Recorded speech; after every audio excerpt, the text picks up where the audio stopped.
this is an iHeart podcast. Guaranteed human. Body Bags with Joseph Scott Moore.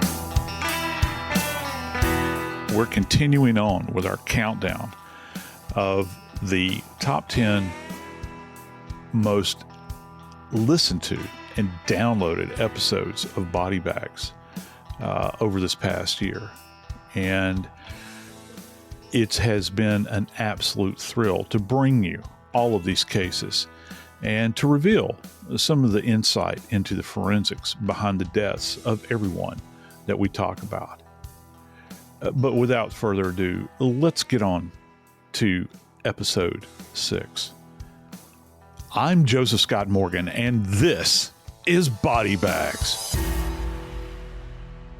Dave, I got to tell you, out of all of these cases that are contained within our top 10 cases that we'll be commenting on, this is the one that I feel the most grief over. It's the one that I take, I don't know, if I could sit around, I think, in ashes and sackcloth and scream to the heavens in grief, it would probably be over this particular case. And it's because of an innocent, a truly, purely innocent and defenseless child was murdered. And it's not just about her murder. It's also the fact that her little precious body was defiled in the way that it was defiled. And of course, you have to know I'm talking about Harmony Montgomery. And if there is a name that I don't cuss a lot, I don't use a lot of bad language, I try not to. However, this person's name is up there with the most vile words that I could ever sum up. And that's Adam Montgomery. I think that he is just evil, pure evil, that he would have done this to this precious baby. And our friends responded to this episode, I think, like none other, because we've been covering it for so long in the news and with Nancy. And I felt compelled that we needed to say something, and boy, did we. When the case of Harmony Montgomery was first brought to our attention, she was missing. And that's how it came to my desk. It was, would you check into this, see what's going on?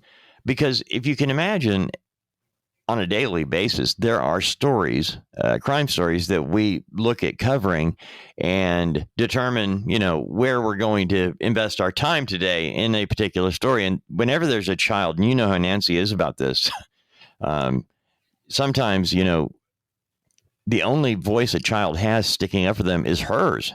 And her voice, that's why when it gets really frustrating when people mock or make fun of or pick at her, because she is at the top of the totem pole when it comes to coverage. But, we cover a lot of these people get attention because of Nancy Grace. Pure and simple. She is passionate. She's very honest in how she deals with this, and she wants to know what happened because nobody is standing up for this child. And we have found this out many times, whether it's a 5-year-old or a 15-year-old. Many of these young people who end up dead didn't have anybody standing up for them, defending them. Mm-hmm. And I will tell you that a child needs an adult that actually cares about them as a child, not somebody who sees them as a battering ram to hurt their ex-spouse. Too often children become pawns in a battle over what is called custody, and it has nothing to do with custody. It has to do with hurting your ex. Yeah, let me take that a step further, and I will say this, and I don't care who gets offended by it. You talk about how many times abusers will use the child as a battering ram. Let me tell you who else uses children. That's the Department of Family and Children Services, because they dehumanize by just looking and regarding children as merely a number. And Dave, I don't I don't know of any case that we have covered that ascends to that level of where you could actually see how broken the system is. You know, I try to tell people all the time, based upon what I saw working in a medical examiner's office. You know, I'd work cases involving small children that had died of neglect in a home, and there might be 4 other siblings in that same home. And guess what? They all had different caseworkers. And so you didn't have a central person that was held to task for the welfare of that family. And I know that it's the parents' responsibility, but look, there's a practical aspect to this. The parents don't care many times. And so who's your fallback position? Well, it's going to be the state. And they failed Harmony Montgomery miserably. And so bad, in fact, that as we dig into this very quickly, there are changes being made to the laws where they're dealing with this in New Hampshire. But every time a case like this happens, there's a lot of public speeches made about what needs to be changed and how did this happen and blah, blah, blah. And ultimately, unless you get something done quickly, it fades. It goes away. Yeah. You know, it's something else. But in this particular case, Harmony Montgomery, when we first came to the case, Harmony Montgomery is a 5-year-old special needs child. Blind. Yes. Yes. Now, the pictures, she has glasses on, Joe. Did she have some vision? Yeah, she did have some vision, but one eye she was completely sightless in. Okay. And so look, Dave, I mean, we see this precious little face. Right. I'll never, it's a face that is always burned into my memory now. And I was a kid that grew up with glasses, had them since I was very young, still wear them today. And I know how hard it was for me, even as a 10-year-old, keeping up with glasses. Wow. Can you imagine you're blind since birth and you have to keep up? She's 5, Dave. Right. She's 5 and she has to keep up with a pair of glasses. So, yeah, that's just one little thing there where we're talking about how she is so dependent upon those in her little environment. The Department of Children, Youth, and Families, the DCYF, and police go to the last known address. They don't live there anymore. The Montgomery family does not live at this address. They call DCYF, hey, you know, what's going on with this child? And that's how we got the story, missing child in New Hampshire. And it was because the mom hadn't talked to her, you know, at that point, it was almost 2 years. And you're going, why did you wait 2 years to call? Why did it take this long? And again, as I mentioned, there were plenty of excuses going on here. I'm not blaming or letting anybody loose. But the bottom line is she was missing 2 years before anybody said anything. Yeah. And, you know, this is one of those cases, Dave, where I lose hope pretty quickly because I'm so jaded and such a cynic when we have cases that come up with missing kids, missing anybody that's missing, and you hear it and people are covering it on the news. I'll be one of the first ones to say they're dead. Okay. Mm-hmm. For some reason, with the Harmony Montgomery case, I continued to hold out hope. I was hoping that they would find her somewhere and that I wouldn't have to comment because, you know, only time like I'm brought onto these shows and then I deal with Nancy is most of the time somebody's going to be deceased. Mm-hmm. And I kept hoping that I was not going to have to be further involved in this case. But Dave, when it came out, the pathological findings relative to Harmony and what she had endured. And you've got everything from they're living in a car, Dave, in New Hampshire, a Sebring, by the way, which is a convertible. I'm thinking exposure. All right. And this has been a long-term thing. You know, how do you stay warm in this thing? Secondly, there is this kind of reactionary abuse that occurs when she soils herself. Now, this child is a special needs child, and they're all cramped together. You've got a person two people that have a drug dependency issue. And so many times you can have frustration over an absence of drugs that you need. Mm-hmm. And that reactive response is if the child does anything, they're going to get slapped or knocked around. And that's the case with Harmony.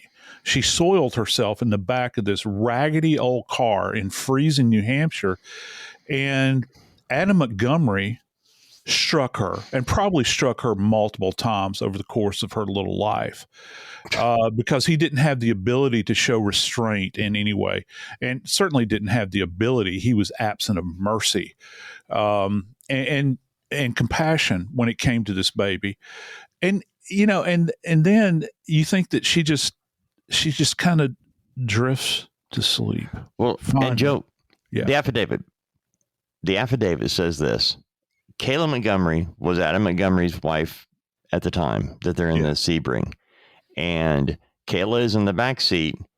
Harmony is in the back seat. Kayla Montgomery described what took place, and this is what she said. She described that Harmony was in the rear seat of the passenger side, and while Adam was driving, he turned his body and delivered sets of 3 to 4 blows with a closed fist to Harmony's face and head on 3 separate occasions over the course of a few minutes. Kayla stated that after the final blow, Adam said words to the effect that he felt something or heard something when he hit Harmony and said, quote, "I think I really hurt her this time. I think I did something." Yeah. What could he have felt? Well, he probably felt her body no longer having the rigidity, that kind of rigid response that you get when you hit somebody. Finally, she's collapsing. She has no reactive response to these strikes, probably the last one, that blow he dealt her. And of course, we'll never know now, will we, Dave? Because we can't go back to look at Harmony's body. Because as it turned out, he had been literally, inserting Southernism here, toting her body around. They had, as a familial group, been toting her body around in a gym bag. Even when the car broke down, Joe. That day. And he had placed her in the trunk for a while. So finally, in this bizarre, I don't really know how to frame it or describe it. Thinking about how he treated Harmony, Adam Montgomery, that is, let's say his name. Her biological father. I know specifically people that treat their dead dogs with more honor and respect than he treated this precious little baby.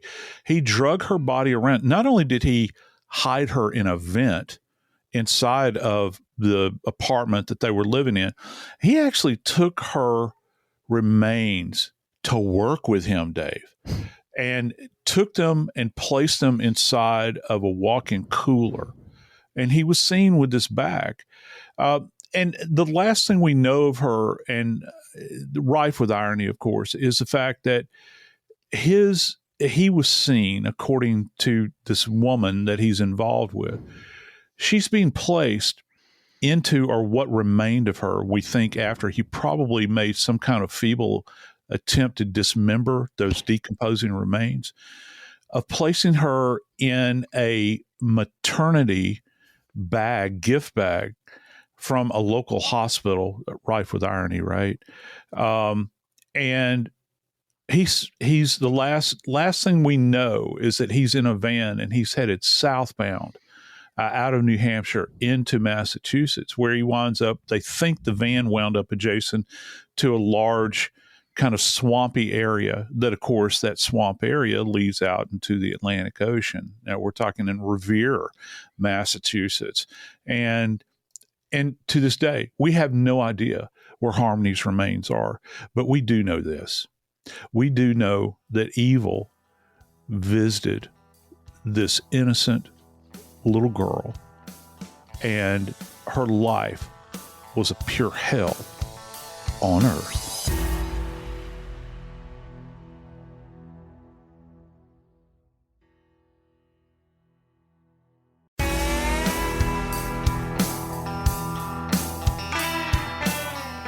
August 10th of 2019. That's an interesting date. It's an interesting date, I think, in not just probably crime history, but perhaps, just perhaps, in American history. It certainly has come to denote a moment in time where I think things were revealed and things are still yet to be revealed. And of course, I'm referring to our number 5 case for the previous year, entitled Murder or Suicide: The Death of Jeffry Epstein. Dave, this thing is so politically charged. I got to tell you, I remember coming to you for counsel on this and saying, should I say anything? Should I talk about it on body bags, trying to be completely absent of any kind of political implications or conspiratorial implications or anything like that. We tried to stick with the science on this case to break it down, because I'd already talked about it on a national platform on a variety of, news programming and that sort of thing. Right. However, I felt compelled to do an episode of Body Bags about this and about his death, because it was one of these things that so many people had questions about, because it was so odd.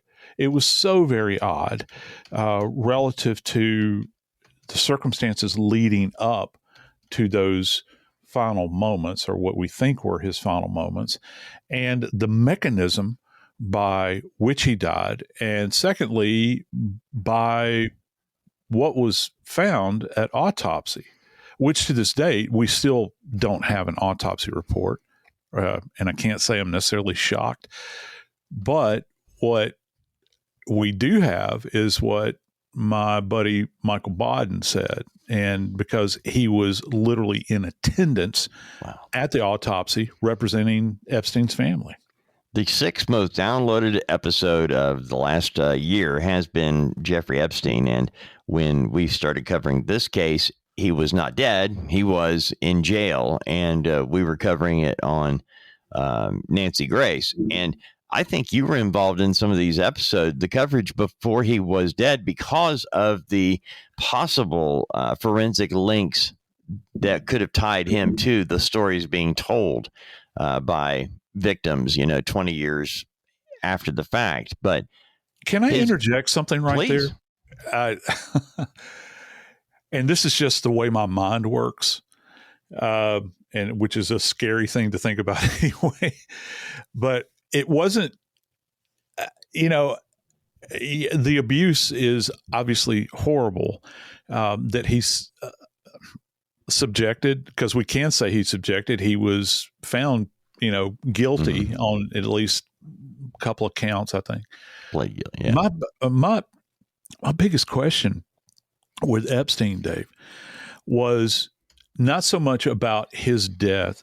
What I have been very curious about over all these years is that it has been alleged that there were underage girls, many of which were being brought in from Eastern Europe. Now, they had said that early on.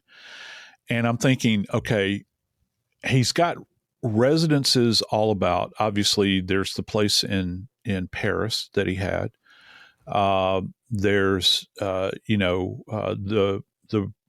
the place in Manhattan. The ranch in New Mexico. Massive ranch in New Mexico. And of course, what they refer to as, Epstein Island, Little St. James.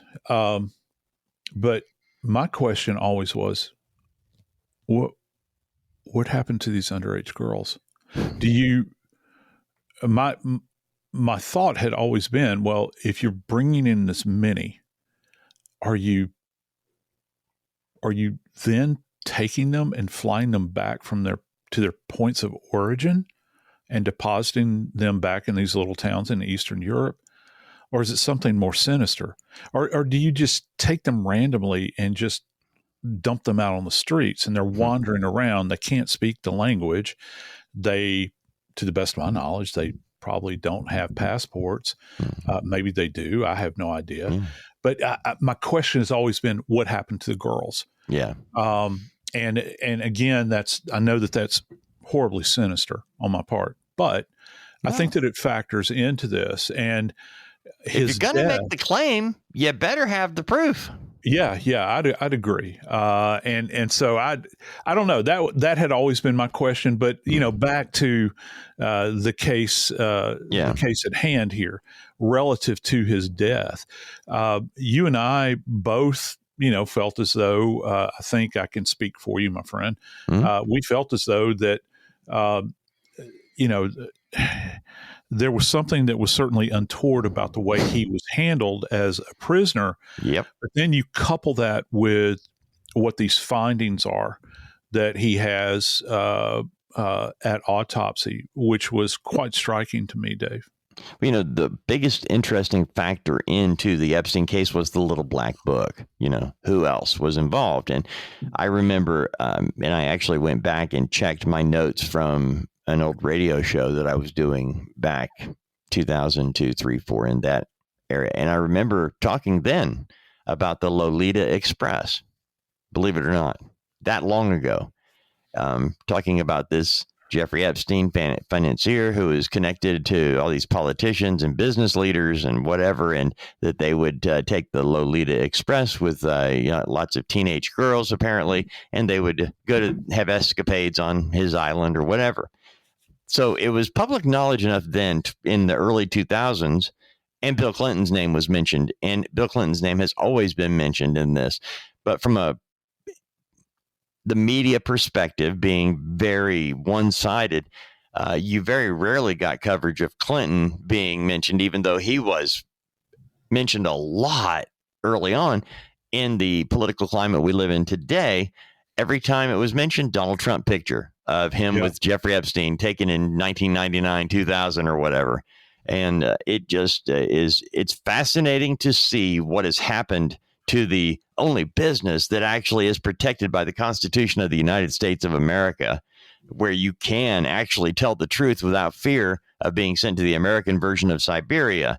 And yet they fail to do the job and use it rather as a political bullwhip. And here we are, where a man, Jeffrey Epstein, is accused of some of the most heinous things doing to young people, although there is some argument that can be made that these young women were procured for him by Ghislaine Maxwell, and then later on procured for him by some of the girls that were originally gotten by Ghislaine Maxwell. They were brought in and they went back to school and recruited more. So there's a whole tangled web. Yeah, there are. And of course she's convicted now and she's, serving time. And I think that one of the questions I would have for Miss Maxwell would certainly be not so much as to who was on the list, but what happened to the girls. What happened? The ones that didn't sue? Yeah. These, if you're acquiring them from these, these places out in Eastern Europe, and that's what I keep referring to here. I'm not just talking about the girls that came in off the street, that were down in the Palm Beach area and that sort of thing, that they went out and, apparently recruited, according to some of these legal documents that are out there where these cases have been filed. I'm very curious about these kind of voiceless young women, and I think children. We could say that perhaps that they had not reached the level of adulthood, because no one really knows their ages and they're kind of faceless. But we do have people saying that they heard girls that were there that were speaking in foreign languages and nothing could be understood. So that's a big thing that I would want to know, being a death investigator. I'd like to know what happened to these girls. Where are they? You think they were killed? I don't know. I don't know, but it would seem to me that they would certainly be, let's see, how could I put this? They would certainly be a liability if you were to release them back out into the public, because, I don't know that anyone would have believed them. But if they come forward and you've got some girl that's speaking some Slavic language, that's wandering up and down the streets aimlessly, and somehow she gets her story out there, that could be a real liability. So I think that would be one of the big questions. Okay. But what about his death, Joe? When it comes right down to it, the man is left alone in jail. He has not been tried yet. They're still gaining evidence, putting things together. It's a daily news break update, it seems. We were getting so much news. A lot of it was innuendo about what might be mentioned. What does he really have? I kept waiting for them to announce that he was a Bernie Madoff clone. I kept waiting to hear that it was all smoke and mirrors, that he really didn't have any money. I kept waiting to hear that it was a Ponzi scheme. But that never happened. And apparently he did have the money. So he's in jail. And there are a lot of people worried about their name popping up. And so the two people who are supposed to be watching him in jail are both asleep or online on the internet and Facebook or whatever. And he is found in his cell, where he has apparently killed himself by hanging himself in his cell, or to his bunk bed. Is that correct? Yeah, that's the way it rolls out. And also, don't forget the CCTV was down. Oh, I forget. And that's, I apologize. Yeah. And no, that's what's being said. I looked at our notes, and there was this thing I had in there about when you and I were yammering with Nancy about this, and how the cameras were off, and that the guy had been on suicide watch. And then he was taken off suicide watch just in time for him to commit suicide, where no cameras were watching. Nobody's eyes are not on Jeffry Epstein at all. What sets apart this hanging relative to Epstein, found in his cell, are some of the comments that Michael Bodden made, who, by the way, was in attendance at autopsy. The fact that there were multiple injuries, internal injuries to the structures within his neck. We've got the cartilage that is fractured in two specific locations. We've got a fracturing of hyoid bone, which we've talked about before on the show. It's one of the big telltale things that you look for in manual strangulations. It's rare, I'd say, for there to be a hyoid fracture in a hanging, because it takes a certain amount of applied force to a very specific area. And if I recall, I had reflected upon the fact that many times in the past, when you had judicial hangings and the bodies would drop with such force, that's when you generally see a hyoid fracture with hanging. And those hangings, Dave, were different than, say, a suicidal individual that is hanging themselves, because hanging most of the time in a suicidal context, the person does not set out to break their neck. Okay, judicial hangings were done for that specific reason, to break the neck of the offender, and it was supposed to be quick, right? So most people, even I think it was Pierpoint that wrote the book. He was the executioner to the Queen for years. It was a generational thing, and it's a fascinating read, by the way, if you ever get a chance to read it. And talked about the art of judicial hanging.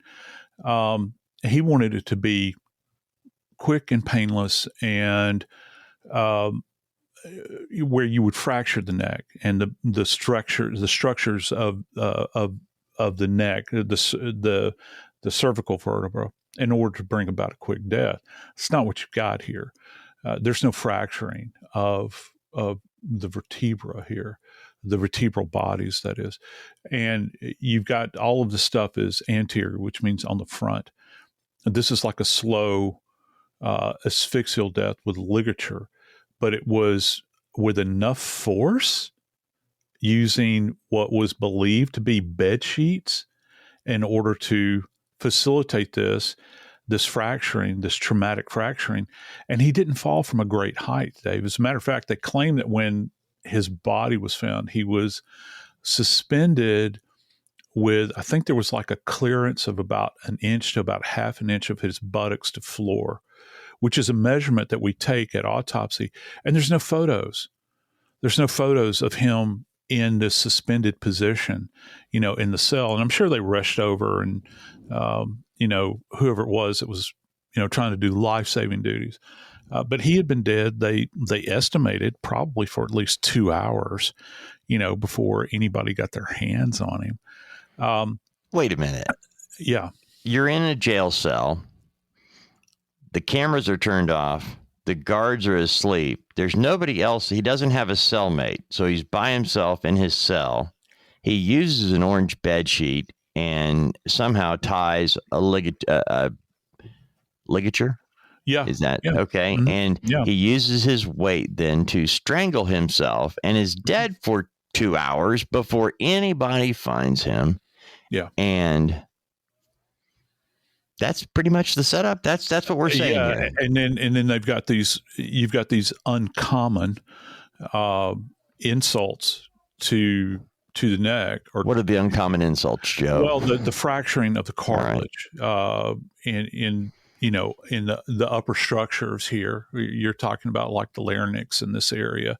In relative, like if I'm reaching my Adam's apple, what am I talking about? Superior or above your Adam's apple. And that's an atypical spot for a hanging. Most of the time, you've got most hangings are generally that point of contact where the most weight is suspended. It's generally going to be at that, if you think of a noose and you think about the 6 o'clock position being adjacent to the Adam's apple, it's going to be in that area, inferior to it. This is superior. This is up really, really high because the hyoid is very, very high in the neck. That's why hyoid fractures are commonly associated with manual strangulation, Dave, because you have to position your hand in such a way to get it high up on the neck. Most of the time, a noose won't do that. And here's the other thing. I've seen photos of Epstein's remains, and there is a striking photo of him where he has got 2 ligature marks on his neck. And they're those kind of dry, abraded areas that you see that are consistent. When a ligature is removed, you see these things there, and the skin dries out. It's abraded because it's being rubbed by something. That was, why are there 2? And 2 are like really pronounced. It's not like one's kind of passive or anything like that. These 2 are very pronounced. It's almost like there was a readjustment, if you will, of the ligature to me. That's just, what I'm saying. So is it possible to ligature strangle somebody and produce these insults to the hyoid high up in the neck? I don't know. When I'm looking at this thing, of course, all these things are running through my mind. I'm thinking staging, I'm thinking that is it a possibility? Is it, we just have to entertain, is it? I can't say definitely. Is it possible that this could have been staged? Perhaps, because we've covered other cases, Dave. I know that we have, if memory serves me correctly, where people have been hung after they've been strangled. So that's kind of interesting. He did have a CPAP machine in that cell. Hold on a minute. Yeah. All right. So he's got the 2 marks. So let's just say, for the sake of argument, somebody strangled him. And then they're like, wait a minute, I got to make this look like he did it. So I tie this off and tie it to the butt, and it leaves another mark. Yeah. that makes sense. Yeah. And look, there's not enough to think about, like, and I don't want to beat a dead horse, but you go back to judicial hangings as a form of capital punishment. With those, height and the weight of the individual, the height of the fall and the weight of the individual plays into this. And going back to Pierpoint's book, where, you know, he talks about these detailed measurements that he did he executed a lot of the guys from the Nuremberg trials. He'd fly back and forth daily, sometimes from London to Nuremberg, where he would carry out sentence. And what's crucial is he would do these detailed measurements of the weight of the individual he was hanging, and trying to get an idea how far the drop would have to be to attain the necessary velocity in order to break the neck. Well, if you look at this jail cell, even if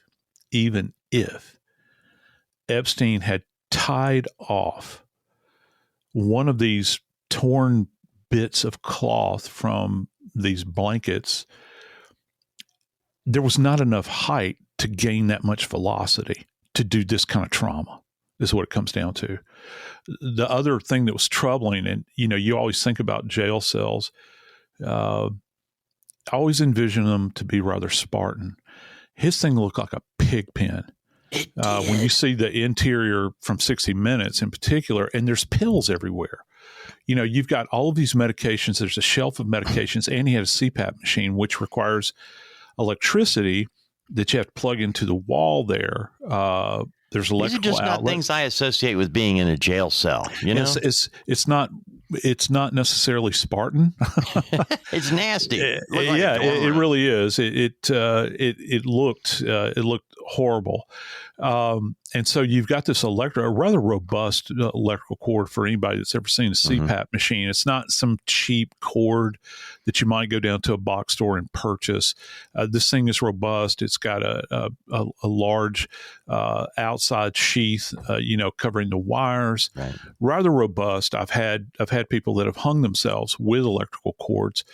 So I don't know. There's certainly more questions than there are answers with the Epstein case, but I'm just glad that we had an opportunity to cover it at least, and we could put our 2 cents in, because I think that as time goes by, more and more is going to be revealed about not only his death, but also the other individuals involved in this bizarre world in which he inhabited.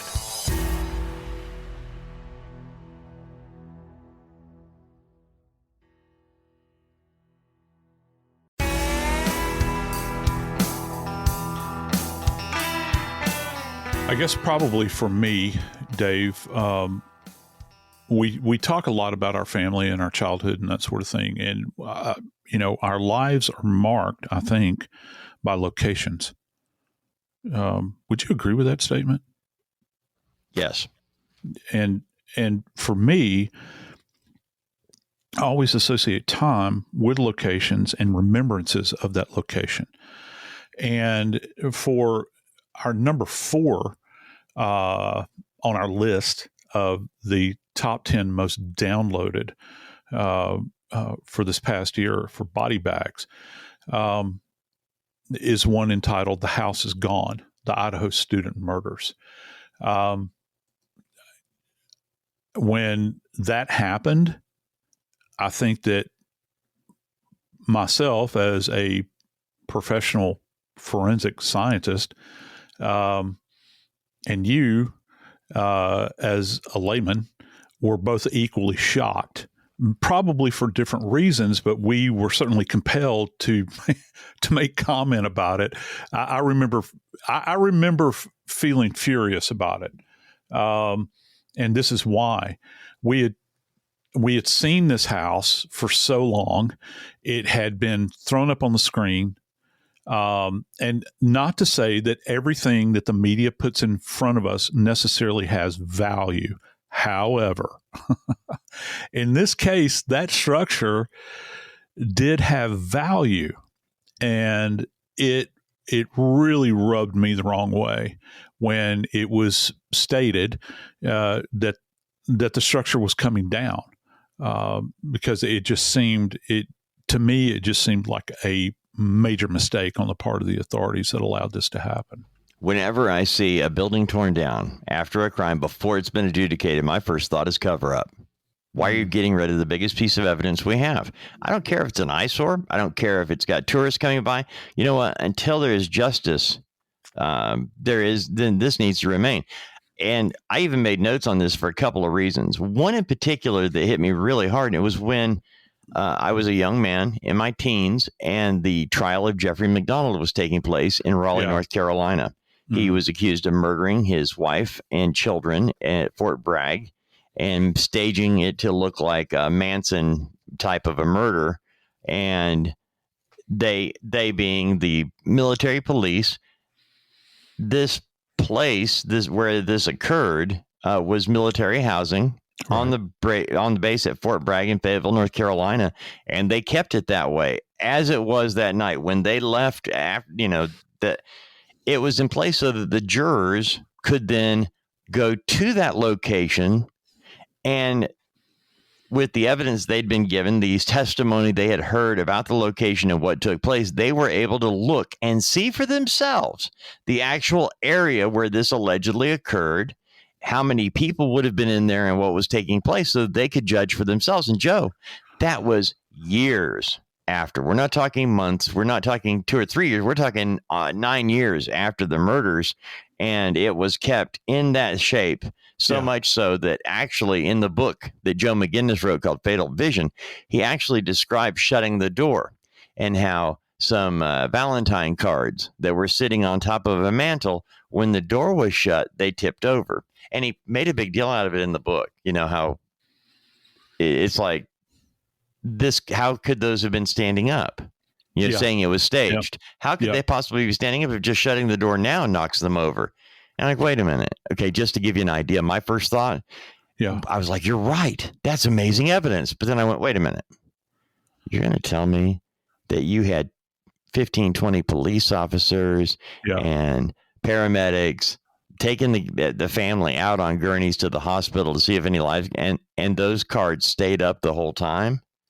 Yeah. I mean, your big evidence, Mr. McGinnis, just fell by the wayside for me.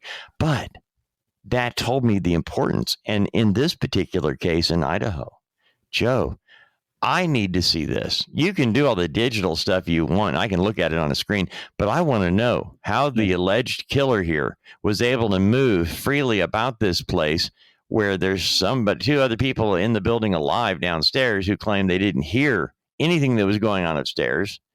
I want to see the distance. I need to feel the distance going from room to room, upstairs, downstairs, whatever I'm doing. I need to feel that and see it to know what really happened. And you cannot get that sense on a 3D rendering on a computer screen. No, it suddenly becomes an abstraction for those that will be charged with making this decision in this case. And it's coming.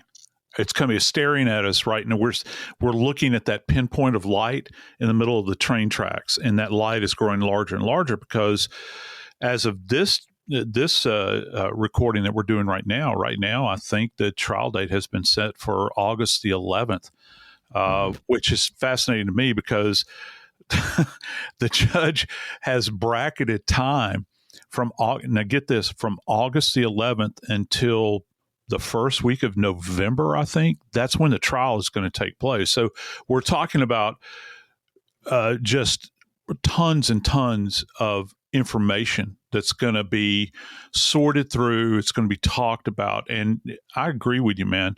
The biggest piece of evidence in this case, to my way of thinking, as far as physical evidence that we have, is that home. And in my estimation, it's a complex structure because you've got these weird staircases that are running, these twists and turns, and this weird floor plan that's laid out. This thing has been added on to over the years. That third floor did not exist, and yet it's where two people were brutally murdered, and when you're trying to contextualize it relative to the rest of the structure, that's gone. You were talking about the McDonald case, and one of the things that came to mind for me, talk about preservation, is Parkland shooting. Oh my gosh, they held on to, to the Parkland shooting location for, I don't know, years and years. Yeah. And they threw up barriers. Interestingly enough, dovetailing with what you had mentioned about McDonald, Parkland shooting was a Valentine's Day event. Right. Where you had, when they went in after all those years, I'll never forget the reporting on that. The stuffed teddy bears were still laying on the floor. There were old dried up roses that were crushed beneath feet that were still laying there. Mm-hmm. But they had put a fence up around the entire place and secured it and locked it down. How much trouble would that have been in order to facilitate that? I don't understand it. And again, I'm not the one making the decision. Right. I mean, God bless them. Godspeed. Go in peace. I hope that it works out for you. But I just hope that this is not a critical error, on the part, because apparently the parties came to the agreement that it could, they're cool with tearing this thing down. But Joe, is there any upside? Is there any downside to leaving it up? No, I don't think there is, other than people's feelings getting hurt. And I got to tell you, if memory serves me correctly, and I don't want to speak for the families, but the families were not happy about this decision, Dave. And so when you you factor that in, if they don't have a problem with it, and it's just because somebody is going to get triggered by it when they drive by, or it brings up bad memories. Sometimes bad memories are good because it reminds you of the evil that inhabits the world many times. You don't want to return to it over and over again, but what would have been the harm? What would have been the actual harm of kind of freezing that place, if you will, in place, and, holding it until this thing is over with? If there is an outside opportunity for this jury, which now the thing has been moved to Boise, they're not going to have it there in Moscow. So the chances of a day trip now are gone, I think, for the jurors that will be impaneled there in Boise. And they're going to choose from that pool now, I believe, up there, because they say it's more robust. And I guess they're factoring in the idea that I guess they assume that no one has heard about this case in Boise. Yeah. They haven't they haven't made a decision about it yet. Right. But yeah, I mean, they have to do what they have to do. But I still don't understand, Dave. I still don't understand the destruction of the structure. I know that the family of Kaylee Gonzalez, one of the victims, they were very outspoken about not wanting the house torn down. And again, I just wonder, upside, downside, is there any upside or is there any downside to, leaving it up? And there really isn't. So no. The only negatives you find are if you tear it up and ruin it. But they said, well, we got all the evidence. No, you didn't, because the evidence is the building, the number of steps. Like if you picture in your mind a quarter of a mile, okay, a lap around the track, depending on how many times you have made this run, you might look at that and in your head think, that's not really not that far. I could sprint that far. Well, you realize if you could run that quarter of a mile in 58 seconds, you're on a pretty fast clip. In your head, one lap around, I could do that in a minute. Yeah. It just seems like it's not that easy. You couldn't do it in a minute, No. And I have a distinct memory of when they arrested the accused, Koberger, and he acquired some level of a defense team. I think they may have still been in Pennsylvania at the time. remember what they were going to do that day? They had the cleaning crew that was there at the structure, and they had even put up the plastic covering so that these people could go in. And all of a sudden, his team said, whoa, what? Put the brakes on here, Tex. We want to take a look and bring our own people in and have them document the interior. And look, I'm all for that. I think that it's important because if you don't allow them to do it, it's something that can say that was not done. And if you extend that out to, say, having a jury that has access to the structure where they can walk through it, hear the echoes of the footfalls inside of this place, understand lighting, understand how long does it take to move from this location to this location, that's gone. I don't care how many 3D hologram, holodeck, Star Trek kind of things you can create and bring into the courtroom. It ain't the same as having the physical structure, and at least to have the opportunity to have access to it. Brother, that's gone. It's gone with the wind. And again, I think I understand why this particular episode of Body Bags came in at such a high download level, because people are curious about this. I don't know that we've had a case where a structure like this was torn down prior to this thing finally being adjudicated.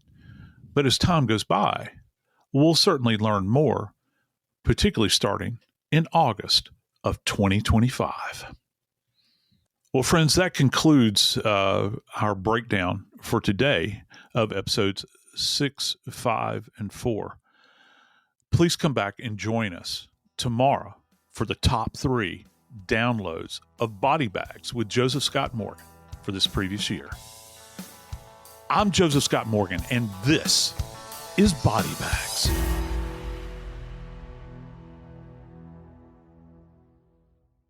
This is an iHeart podcast. Guaranteed Human.